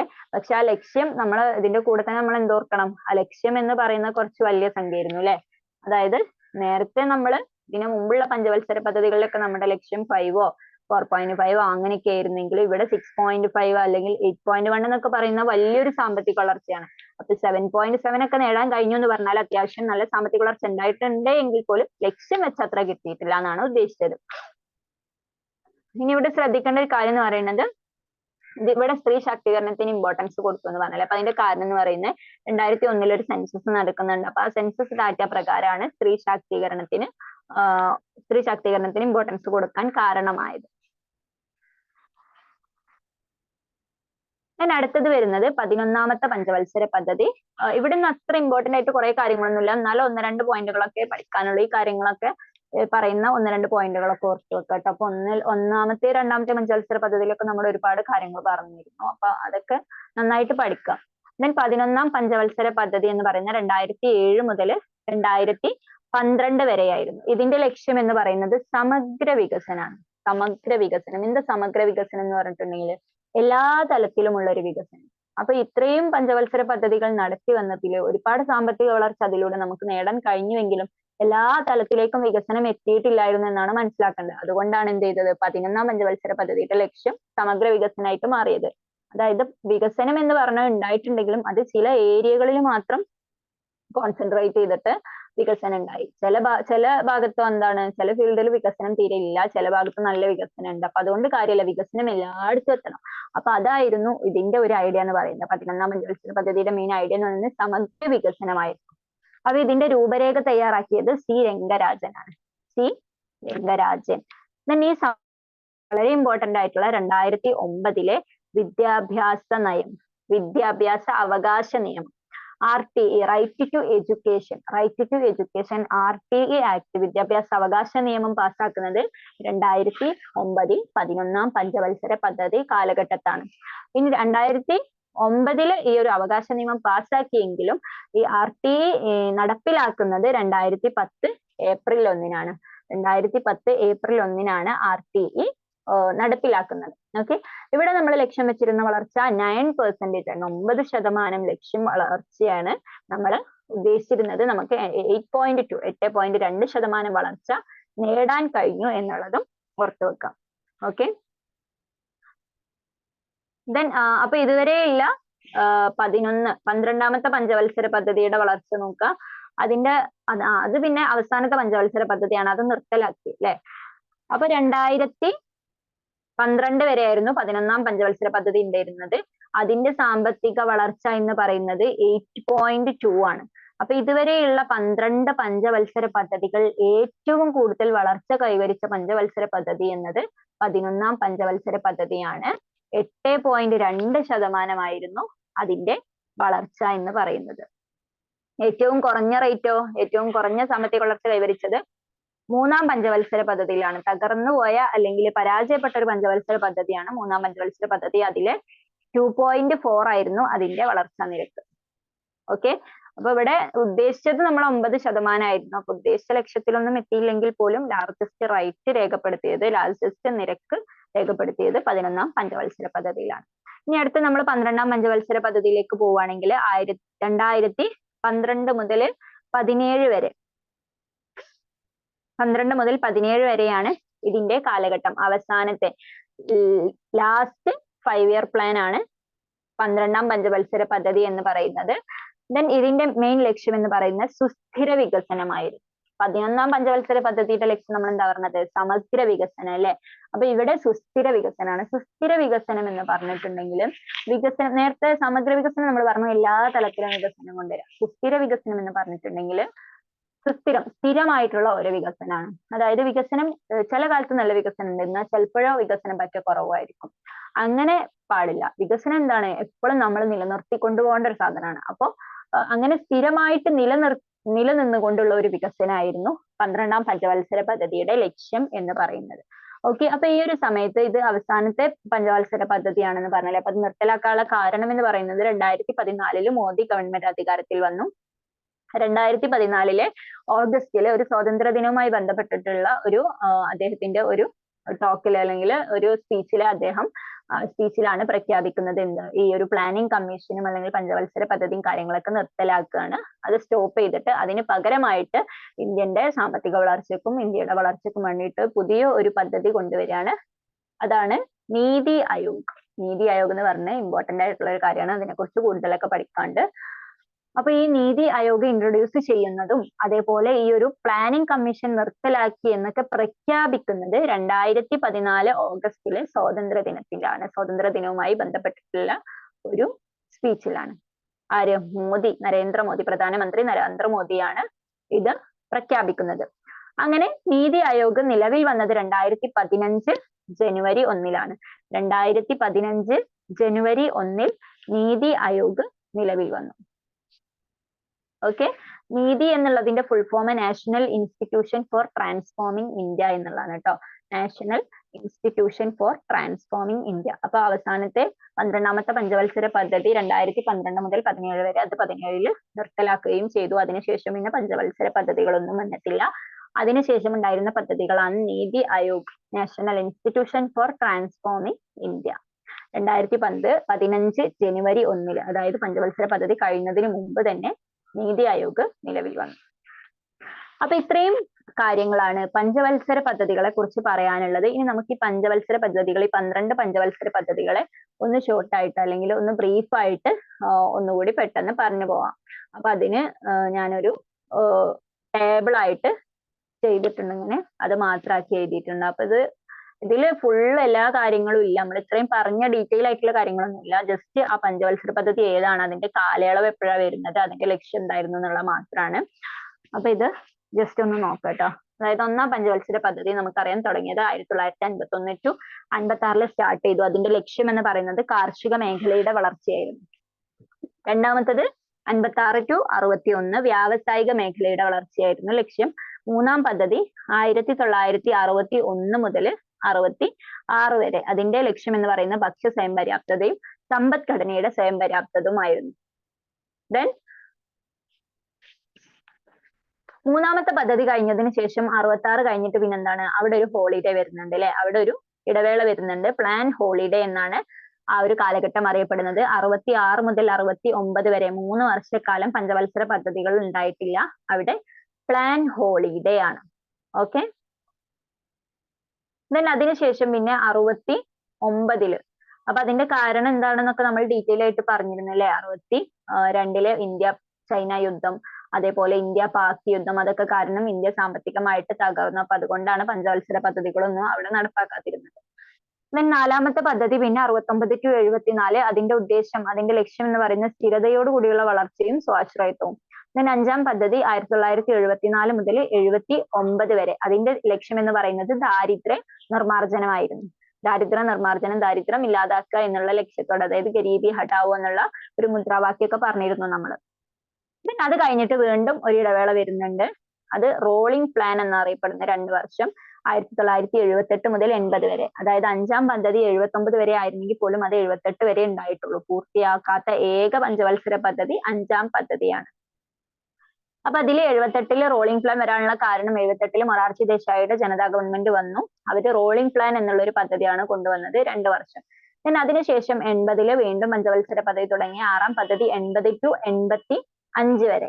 അതിന്റെ ലക്ഷ്യം എന്ന് പറയുന്നത് കാർഷിക വ്യാവസായിക മേഖലയിലെ അടിസ്ഥാന സൗകര്യങ്ങൾ മെച്ചപ്പെടുത്തുക, അതുപോലെ തൊഴിലവസരങ്ങളുടെ വർധനവ്. അതാണ് 7ാം പഞ്ചവത്സര പദ്ധതിയുടെ ലക്ഷ്യം എന്ന് പറയുന്നത്. 6ാം പദ്ധതിയുടെ ലക്ഷ്യം കാർഷിക വ്യാവസായിക മേഖലയിലെ അടിസ്ഥാന സൗകര്യം മെച്ചപ്പെടുത്തുക എന്നായിരുന്നു. 7ാം പദ്ധതി എന്ന് പറയുന്നത് 1985 മുതൽ 90 വരെ. അതിന്റെ ലക്ഷ്യമാണ് എന്ത്? തൊഴിലവസരങ്ങളുടെ വർധനവും ആധുനികവൽക്കരണവും. അപ്പൊ ആ മേഖലയിൽ വാർത്താവിനിമയ രംഗത്തും IT-ലൊക്കെ ഒരുപാട് മെച്ചങ്ങൾ ഉണ്ടായത് 7ാം പദ്ധതിയിലാണ്. then അതിനുശേഷം വീണ്ടും 7ാമത്തതിന് ശേഷം വീണ്ടും ഇടവേള വരുന്നുണ്ട്. അപ്പോ ഇവിടെ ഓർത്തു വെക്കേണ്ടത് 3ാമത്തതും 5ാമത്തതും 7ാമത്തതും 3, 5, 7 പഞ്ചവത്സര പദ്ധതികൾക്ക് ശേഷമാണ് ഇടവേളകൾ വരുന്നത്. ആ വർഷം കറക്റ്റ് ഓർത്ത് വെക്കുക, എന്നാൽ തന്നെ ബാക്കിയുള്ളതിന്റെ ഒക്കെ വർഷങ്ങൾ നമുക്ക് കിട്ടും. then ആനുവൽ പ്ലാൻസ് വരുന്നത് 1990 മുതൽ 92 വരെ. ഈ ഒരു കാലഘട്ടത്തിലാണ് പുത്തൻ സാമ്പത്തിക നയം നടപ്പിലാക്കുന്നത്. then 92 to 97 8ാം പഞ്ചവത്സര പദ്ധതി വരുന്നു. അതിന്റെ ലക്ഷ്യം എന്ന് പറയുന്നത് മാനവശേഷി വികസനമായിരുന്നു. 9ാമത്തെ പദ്ധതി 1997 മുതൽ 2002 വരെ. അതിന്റെ ലക്ഷ്യം ഗ്രാമീണ വികസനവും വികേന്ദ്രീകൃത ആസൂത്രണവും. then 10ാമത്തത് 2002 to 2007 മൂലധന നിക്ഷേപം വർദ്ധിപ്പിക്കുക. 11ാമത്തെ പദ്ധതി 2007 to 2012 സമഗ്ര വികസനം. 12ാം പദ്ധതി 12 to 17 സുസ്ഥിര വികസനം. അപ്പൊ ഇത് കറക്റ്റ് ഈ ഒരു ലക്ഷ്യങ്ങളൊക്കെ ഓർത്ത് വെക്കുക കേട്ടോ. അപ്പൊ അതിൽ നിന്ന് നമുക്ക് കുറെ കാര്യങ്ങൾ ഓർത്തെടുത്ത് റിലേറ്റ് ചെയ്തിട്ട് ഓർത്തെടുക്കാനൊക്കെ പറ്റും. ഇനി ഇത് ഓർത്ത് വെക്കാൻ ഞാൻ ഓർത്ത് വെക്കുന്ന ഒരു ഇതാണ് ഒരു സ്റ്റോറി പോലെ. അതായത് ഇപ്പൊ നമ്മൾ ക്ലാസ്സിന് പോകുന്നവരാണ് അല്ലെ. ഇപ്പൊ ഒരു 2:30 രാവിലെ ക്ലാസ്സിന് പോയി 2:30 വരെയൊക്കെ ക്ലാസ് ഉണ്ടായിരുന്നു എന്ന് വിചാരിക്കാം. അങ്ങനെ ഒരു 3 മണിയൊക്കെ ആയപ്പം വീട്ടിലെത്തിയപ്പോ വീട്ടിൽ ആരില്ല, വീട്ടിൽ അമ്മല്ല. അപ്പൊ അമ്മ പറഞ്ഞു എന്ത്, ഇന്ന് ഭക്ഷണം ഈ ഉണ്ടാക്കണം, നല്ല വിശപ്പുണ്ട് വീട്ടിലെത്തിയപ്പോ. അപ്പൊ വീട്ടിലെത്തിയപ്പോ വീട്ടിൽ നോക്കുമ്പോ ഭക്ഷണമൊന്നുമില്ല, ചോറൊക്കെ തീർന്നു വെച്ചിട്ടുണ്ട്. അപ്പൊ എന്ത് ചെയ്യാണ്, നമ്മൾ ഒറ്റക്ക് ഭക്ഷണം ഉണ്ടാക്കണം അല്ലെ. അപ്പൊ അതാണ് 3 മണിക്ക് നമ്മൾ ഒറ്റക്ക് ഭക്ഷണം ഉണ്ടാക്കാൻ തുടങ്ങി. 3ാമത്തെ പദ്ധതി ഭക്ഷ്യ സ്വയം പര്യാപ്തത. അപ്പൊ അങ്ങനെ നമ്മൾ ഒറ്റക്ക് ഭക്ഷണം ഉണ്ടാക്കാൻ തുടങ്ങിയ സമയത്ത് നമുക്ക് എന്ത് ചെയ്യണം, അരി വേണം. അപ്പൊ അരിയൊക്കെ കുറെ തെരഞ്ഞ് നമുക്ക് ഒരു 3:30 ആയപ്പോ അരി കിട്ടി. അരി കിട്ടിയത് അപ്പൊ അരിന്റെ കുടുക്കയിൽ നോക്കുമ്പോൾ ഒരു 10,000 രൂപ. അപ്പൊ അരി തെരഞ്ഞപ്പോ നമുക്ക് എന്ത് കിട്ടി, പൈസ കിട്ടി. അപ്പൊ എന്താണ്, സമ്പദ്ഘടനയുടെ സ്വയം പര്യാപ്തത. അപ്പം 3 മണിക്ക് ശേഷമാണ് അല്ലെ 3ാമത്തെ പദ്ധതി ഭക്ഷ്യ സ്വയം പര്യാപ്തതയും സമ്പദ്ഘടനയുടെ സ്വയം പര്യാപ്തതയും. ഇനി അതിനുശേഷം പിന്നെ 4ാമത്തെ പദ്ധതിയാണ് അല്ലെ. അപ്പൊ അങ്ങനെ ചോറൊക്കെ വെച്ചു. ചോറൊക്കെ വെച്ചിട്ട് ഭക്ഷണമൊക്കെ കഴിച്ച് ഒരു 4 മണിയൊക്കെ ആവുമ്പോ അങ്ങനെ പോയി ഞാനിങ്ങനെ കണ്ണാടിയിൽ ഇങ്ങനെ നോക്കാണ്. അപ്പൊ കണ്ണാടിയിൽ നോക്കിയപ്പോ ഞാൻ ഇങ്ങനെ കണ്ടപ്പോ ഞാനിങ്ങനെ സ്വയം എന്താണ് ഒരു മതിപ്പ് വരികയെന്ന് അറിയാം. ഞാൻ വളർന്നു, ഇനിയിപ്പം എന്താണ് ഞാൻ അത്യാവശ്യം സ്ഥിരതയോടെ നന്നായിട്ട് വളർന്നിട്ടുണ്ട്. ഇനിയിപ്പോ എനിക്കൊരു സ്വാശ്രയത്വം കൈവരിക്കണം. ഇനിയിപ്പോ ആരെയും ആശ്രയിക്കാനൊന്നും ആവൂല, ഒറ്റയ്ക്ക് എന്തെങ്കിലുമൊക്കെ കണ്ടെത്തണം, ഒറ്റയ്ക്ക് ഒരു വരുമാനം കണ്ടെത്തണം എന്നൊക്കെ നമ്മൾ ചിന്തിക്കുകയാണ് കണ്ണാടി നോക്കിയിട്ട്. അപ്പൊ അതാണ് 4ാം പദ്ധതി, സ്ഥിരതയോട് കൂടിയുള്ള വളർച്ചയും സ്വാശ്രയത്വവും. ഇനി 5ാമത്തെ പദ്ധതി എന്ന് പറയുന്നത് നമ്മൾ എന്ത് ചെയ്തു, ഈ ഒരു നമ്മൾ സ്ഥിരതയോട് കൂടി വളർന്ന് സ്വാശ്രയത്വം കൈവരിക്കണം എന്നൊക്കെ നമ്മൾ മനസ്സിലാക്കി. അപ്പൊ അങ്ങനെ ഭക്ഷണമൊക്കെ കഴിച്ചു കഴിഞ്ഞാൽ പിന്നെ 5 മണിയായപ്പോ പിന്നെ ഭയങ്കര വിശപ്പ്. അപ്പൊ എന്താണ് 5ാം പദ്ധതി ദാരിദ്ര്യ നിർമ്മാർജ്ജനം. 5ാമത്തെ പദ്ധതി ദാരിദ്ര്യ നിർമ്മാർജ്ജനം. പിന്നെ നമ്മൾ അങ്ങനെ പെട്ടെന്ന് മറന്നു പോകുന്നില്ല അല്ലെ. 5ാമത്തെ പദ്ധതി ഗരീബി ഹഠാവോ അതുമായി ബന്ധപ്പെട്ടതാണ് ദാരിദ്ര്യ നിർമ്മാർജ്ജനം. അങ്ങനെ ഓർത്തെടുക്കാം. പിന്നെന്താണ്, ഞാൻ വീണ്ടും വിശന്നപ്പോ ഞാൻ വീണ്ടും പോയി ഭക്ഷണമൊക്കെ കഴിച്ചു. അങ്ങനെ ഭക്ഷണമൊക്കെ കഴിച്ച് കഴിഞ്ഞിട്ട് എന്ത് ചെയ്തു, ഒരു 6 മണിയൊക്കെ ആയപ്പോൾ ഞാൻ ജസ്റ്റ് ഒന്ന് TV ഓൺ ആക്കി. TV ഓൺ ആക്കിയപ്പം TV-യിൽ എന്തുണ്ട്, ദൂരദർശൻ ചാനലിൽ മറ്റേ കിസാൻ കൃഷി ദീപ് എന്ന് പറഞ്ഞിട്ട് കിസാനിന്റെ പ്രോഗ്രാം ഉണ്ട്. അപ്പൊ കിസാൻ പ്രോഗ്രാം എന്തുമായി ബന്ധപ്പെട്ട, കാർഷികമായി ബന്ധപ്പെട്ടല്ലേ. അപ്പൊ കാർഷിക വ്യാവസായിക മേഖലയിലെ അടിസ്ഥാന സൗകര്യങ്ങൾ മെച്ചപ്പെടുത്തുക എന്നുള്ളതാണ് 6ാം പദ്ധതിയുടെ ലക്ഷ്യം. അങ്ങനെ 6 മണിയൊക്കെ കഴിഞ്ഞു, ഒരു 7 മണിക്കായി. 7 മണിക്കായപ്പം ഞാൻ കുറച്ചേരം TV ഒക്കെ കണ്ടില്ലേ, അതൊക്കെ TV ഒക്കെ കണ്ടതല്ലേ. അപ്പൊ ഞാൻ കുറെ നേരം TV കാണാൻ പറ്റില്ലല്ലോ. അപ്പൊ TV ഒക്കെ എടുത്ത് വെച്ചു. എന്നിട്ട് ഞാൻ അന്നത്തെ പത്രമൊക്കെ നോക്കി. അപ്പൊ പത്രം ഇങ്ങനെ നോക്കുമ്പോ പത്രത്തിൽ എന്തുണ്ട്, പത്രത്തിന്റെ കൂടെ തൊഴിൽ വീതി വന്നിട്ടുണ്ടായിരുന്നു. അപ്പൊ തൊഴിൽ വീതി ഒക്കെ ഇങ്ങനെ നോക്കുമ്പോൾ അതിൽ എന്താണ്, പുതിയ തൊഴിലവസരങ്ങളൊക്കെ ഉണ്ടോ എന്ന് നോക്കുകയാണ്. അപ്പൊ 7-ാം പദ്ധതി എന്താ? 7 മണിക്കാണ് കേട്ടോ. 7-ാം പദ്ധതി എന്ന് പറയുന്ന തൊഴിലവസരങ്ങളുടെ വർധനവും അതുപോലെ ആധുനികവൽക്കരണം. അപ്പൊ തൊഴിലവസരങ്ങളൊക്കെ ഉണ്ടോ നോക്കണം. അപ്പൊ ഇങ്ങനെ തൊഴിൽ വീതൊക്കെ നോക്കുമ്പോൾ ഞാനിങ്ങനെ ആലോചിക്കണം, എന്താല്ലേ എക്സാം ഒക്കെ ഫുൾ ഓൺലൈൻ ആക്കി. ഓക്കെ, ഓൺലൈൻ ആക്കി എക്സാമുകളൊക്കെ. ആധുനികവൽക്കരണം. അപ്പൊ 7-ാം പദ്ധതി തൊഴിലവസരങ്ങളുടെ വർധനവും ആധുനികവൽക്കരണം.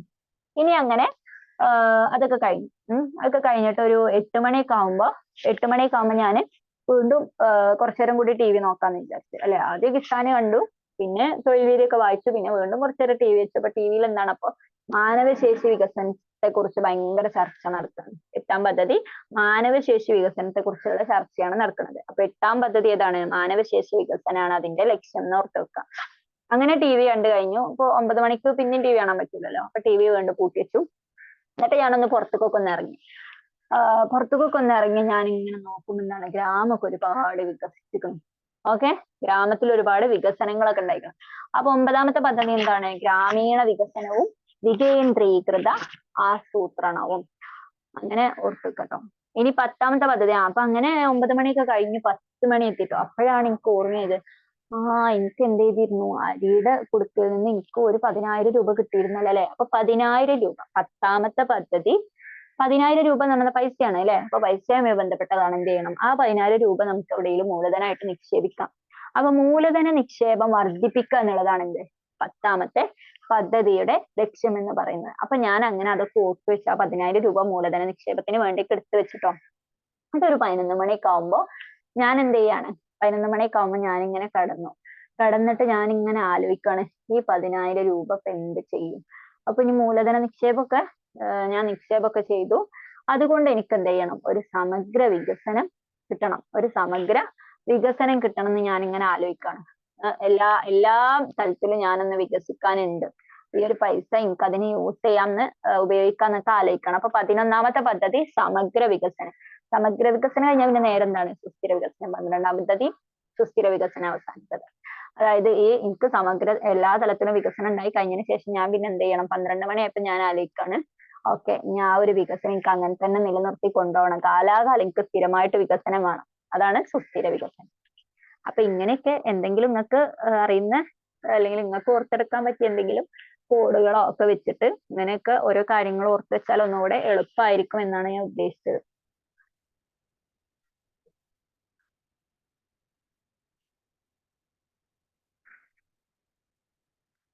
ഓക്കെ, അപ്പോ ഇത്രയാണ് പഞ്ചവത്സര പദ്ധതികളെ കുറിച്ച് പറയാനുള്ളത്. ഇമ്പോർട്ടന്റ് ആയിട്ടുള്ള കാര്യങ്ങളൊക്കെ കവർ ചെയ്തു എന്ന് വിചാരിക്കുന്നു. അപ്പൊ നിങ്ങൾ ഒന്നുകൂടെയൊക്കെ റെഫർ ചെയ്യുക, ഈ പറഞ്ഞ കാര്യങ്ങൾ നന്നായിട്ട് പഠിക്കുക. Okay, best wishes. Thank you.